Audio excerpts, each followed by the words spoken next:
हाँ, स्वागत है आपका एक और न्यू वीडियो लेक्चर के अंदर। पिछले वीडियो लेक्चर के अंदर हमने डिस्कस किया था directive principles of state policy और उनके कुछ फीचर्स डिस्कस किए थे और फीचर्स डिस्कस करने के बाद हमने अपनी सहूलियत के हिसाब से उनको क्लासिफाई करके रखा है 3 कैटेगरीज़ के अंदर, गांधीयन प्रिंसिपल्स, सोशलिस्ट प्रिंसिपल्स और लिबरल प्रिंसिपल्स। उन सबको डिस्कस करने के बाद हमने उस लेक्चर के साथ उन्हीं डीपीएसपीज़ को ख़त्म कर दिया था। उसके बाद अब हमारा जो अगला टॉपिक है वो है फंडामेंटल ड्यूटीज़। अब हम इस वीडियो लेक्चर के अंदर फंडामेंटल ड्यूटीज़ को देखेंगे कि फंडामेंटल ड्यूटीज़ हमारी कॉन्स्टिट्यूशन के अंदर कब दी गई थी और इसके अंदर हमारी कौन-कौन सी ऐसी फंडामेंटल ड्यूटीज़ आती हैं जिनको हमें पढ़ना है, ठीक है?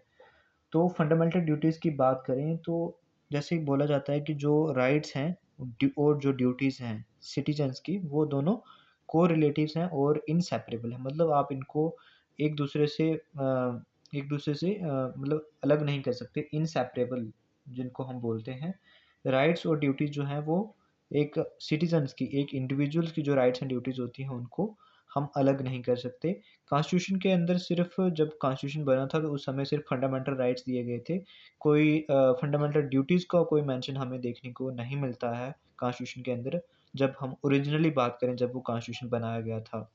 अगर हम दूसरे शब्दों में देखें तो जो कॉन्स्टिट्यूशन जिन्होंने बनाया, जो फ्रेमर्स ऑफ द कॉन्स्टिट्यूशन थे, उनको ये नहीं लगा कि उनको फंडामेंटल ड्यूटीज़ जो है वो कॉन्स्टिट्यूशन के अंदर इनकॉर्पोरेट करनी चाहिए, डालनी चाहिए या नहीं डालनी चाहिए। तो उनको वो नेसेसरी नहीं लगा कि उन्हें ये नहीं लगा कि हमें फंडामेंटल ड्यूटीज़ को भी कॉन्स्टिट्यूशन के अंदर पुट करना है।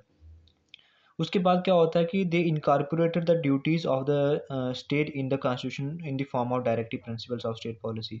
उन्होंने सिटीजन्स की ड्यूटीज़ को इनकॉर्पोरेट नहीं किया, बल्कि जो स्टेट्स की ड्यूटीज़ थी, उनको as a form of directive principles of state policy के अंदर जो स्टेट्स की ड्यूटीज़ है, उनको इनकॉर्पोरेट कर दिया कॉन्स्टिट्यूशन के अंदर। लेकिन जो इंडिविजुअल्स की ड्यूटीज़ थी या सिटीजन्स की ड्यूटीज़ थी, उनको उन्होंने कॉन्स्टिट्यूशन के अंदर इनकॉर्पोरेट नहीं किया।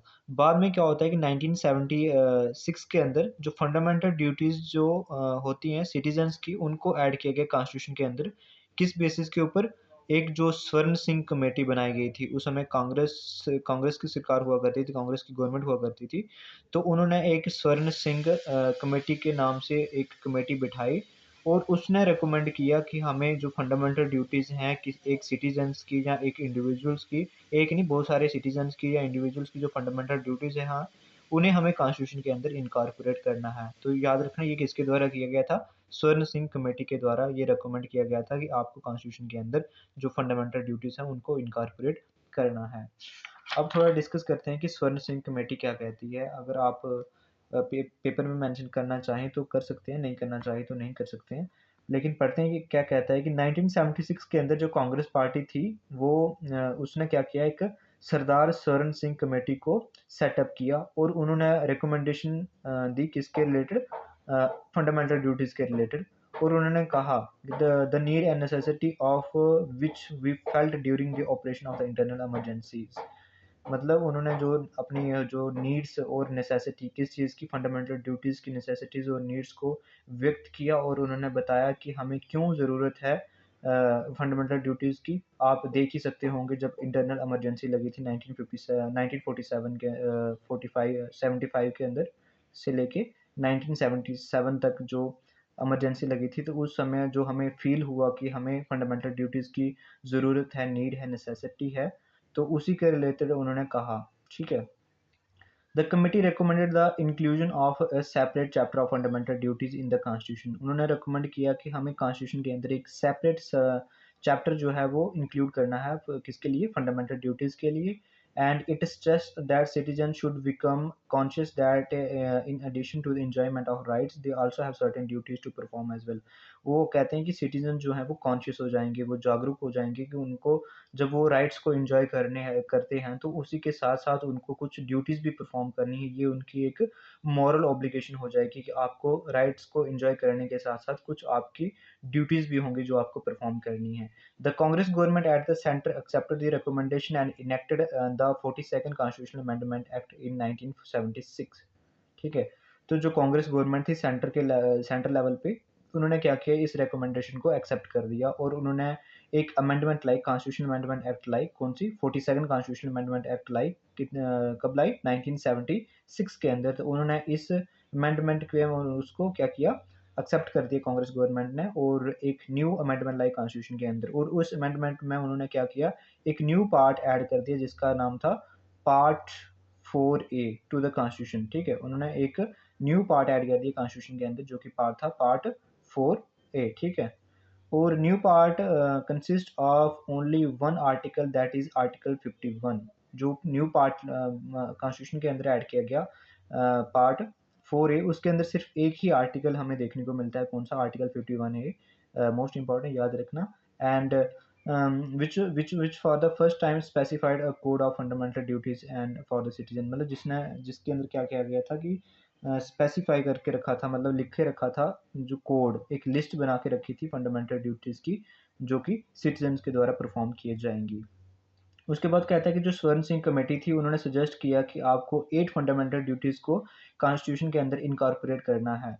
और जब सरकार के द्वारा 42 कॉन्स्टिट्यूशनल अमेंडमेंट एक्ट लाया गया 1976 के अंदर, तो उन्होंने 10 फंडामेंटल ड्यूटीज़ को इनकॉर्पोरेट किया।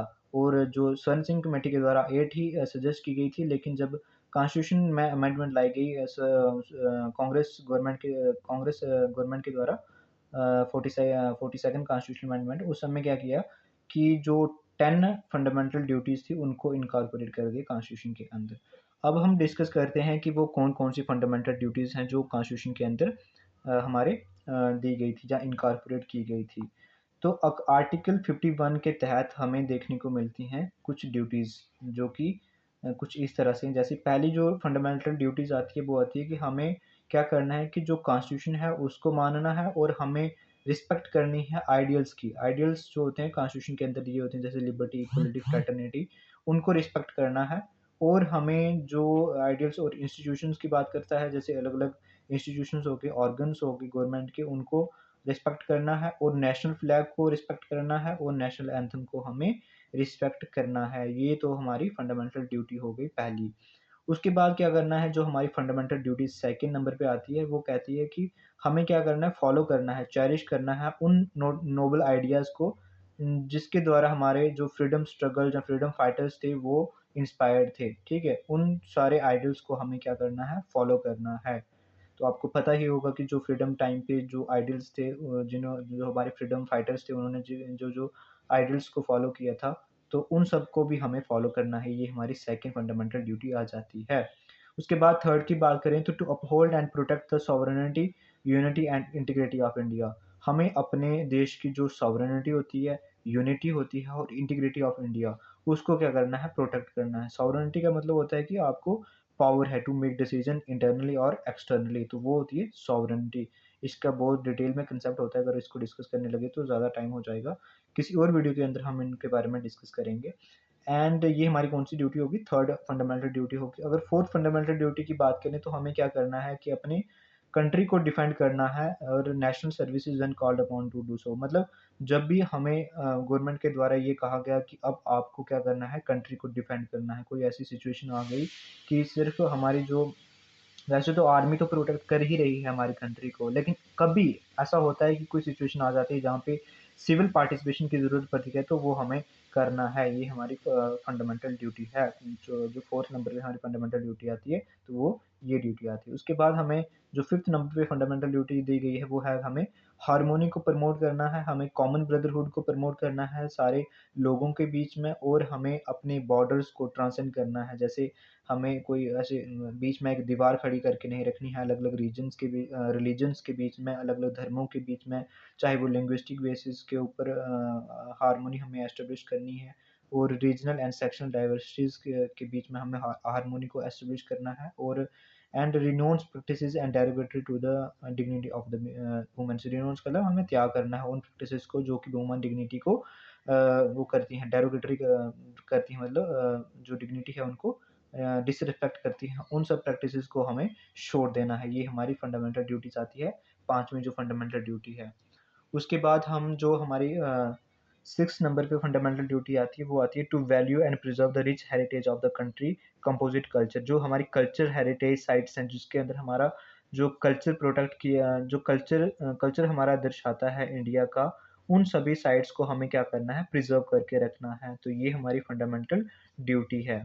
उसके बाद अगर हम अगली फंडामेंटल ड्यूटीज़ की बात करें तो हमें क्या करना है, नेचुरल इन्वायरमेंट को प्रोटेक्ट करना है और उसको इम्प्रूव करना है। उसके अंदर हमारे नेचुरल इन्वायरमेंट के अंदर आ जाते हैं हमारे फॉरेस्ट्स हो गए, लेक्स हो गए, रिवर्स हो गई, वाइल्ड लाइफ हो गई। उनको क्या करना है, हमें इम्प्रूव करना है और उनको प्रोटेक्ट करना है। लिविंग क्रिएचर्स जो छोटे-मोटे वर्ड्स होते हैं, जहाँ वहाँ पे जो जानवर, पशु-पक्षी जो रह रहे हैं, उनको हमें प्रोटेक्ट करना है। उसके बाद कहता है कि जो अगली फंडामेंटल ड्यूटीज़ है, हमें साइंटिफिक टेम्पर को डेवलप करना है, humanism and the spirit of inquiry and reforms, ठीक है? उसके बाद to safeguard public property and abjure violence, अभी हमें वायलेंस नहीं करना है, और जो पब्लिक प्रॉपर्टीज़ होती है, जैसे सरकार की प्रॉपर्टीज़ तो होती है, उसको हमें सेफगार्ड करना है। लेकिन हमारे इंडिया के अंदर ऐसा बिल्कुल भी नहीं है। जो जैसे जो मेट्रो स्टेशन होते हैं, दिल्ली की ट्रेन्स होती हैं, उनके अंदर क्या किया जाता है कि लोग जो हैं वो ट्रेन्स का सामान लेके भाग जाते हैं। मैं कहीं देख रहा था, तो आप देख सकते हो कि हमारे इंडिया के अंदर किस तरह की जो सिविक सेंस लोगों के बीच में बहुत कम देखने को मिलती है। तो जैसे साइंटिफिक टेम्पर की बात कर रहा है, तो साइंटिफिक टेम्पर का मतलब है कि आपको रैशनल होके सोचना है, रैशनल माइंड को डेवलप करना है। ह्यूमनिज़्म मतलब आपको ह्यूमन्स के राइट्स की रिस्पेक्ट करनी है, ह्यूमन्स के डिग्निटी को रिस्पेक्ट करनी है। और स्पिरिट ऑफ इंक्वायरी की बात करें तो आपको क्या करना है कि अ, एक क्वेश्चनिंग करने की अपने अंदर एक एबिलिटी को लाना है। हर एक चीज़ को आपको क्वेश्चन करना है, ऐसे ही बिलीव नहीं करना है, ठीक है? तो ये सारी चीज़ें हमारी फंडामेंटल ड्यूटीज़ के अंदर आती हैं। उसके बाद जो हमारी अगली फंडामेंटल ड्यूटीज़ है, वो है हमें strive toward excellence in the all sphere of individual and collective activity so that nation constantly rise to higher level of endeavor and achievements। हमारा हमें क्या करना है कि हमें अपने आप को हर एक तरह से क्या करना है, अपने आप को एक्सीलेंस में लाने की कोशिश करनी है। हमें उस चीज़ के पीछे भागना है ताकि हमारा जो एक्सीलेंस है फ्रॉम ऑल साइड्स वो बढ़े। और हमें क्या करना है ताकि जो हमारा नेशन है वो कॉन्स्टेंटली राइज़ होता जाए, ऊँचाइयों को छूता जाए। तो ये भी हमारी क्या है, फंडामेंटल ड्यूटीज़ है। अगली जो हमारी लास्ट फंडामेंटल ड्यूटीज़ है, वो हमें क्या कहता है कि to provide opportunities for education to his child's.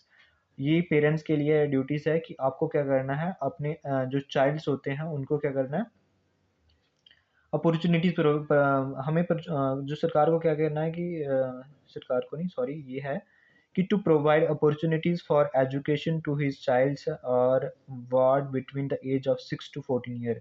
मतलब जो 6 साल से लेके 14 साल के बीच में बच्चे हैं, उनको एजुकेशन प्रोवाइड करना, ये हमारी फंडामेंटल ड्यूटीज़ है। ये ड्यूटी है, और ये जो ड्यूटी है वो ऐड की गई थी 86th कॉन्स्टिट्यूशनल अमेंडमेंट के द्वारा, जो कि 2002 के अंदर हुई थी। तो इसी के साथ हमारी जो लास्ट फंडामेंटल ड्यूटीज़ है, वो ड्यूटीज़ है जो कंप्लीट होती है। और इसी के साथ हमारा जो फंडामेंटल ड्यूटीज़ का जो सब यूनिट था या पार्ट था एक क्वेश्चन का, उसको कंप्लीट कर दिया है। अगले वीडियो लेक्चर के अंदर हम देखेंगे 1.4, that is amendment of the constitution की। कॉन्स्टिट्यूशन के अंदर जो अमेंडमेंट है वो कैसे लाई जाती हैं, bye simple majority, special majority, या कोई ऐसे और मेजॉरिटी के तहत जो कॉन्स्टिट्यूशन के अंदर अमेंडमेंट लाई जाती हैं। इसके अंदर हम ऑर्डिनरी बिल को डिस्कस करेंगे, फाइनेंशियल बिल को डिस्कस करेंगे और मनी बिल को डिस्कस करेंगे। तो थैंक यू।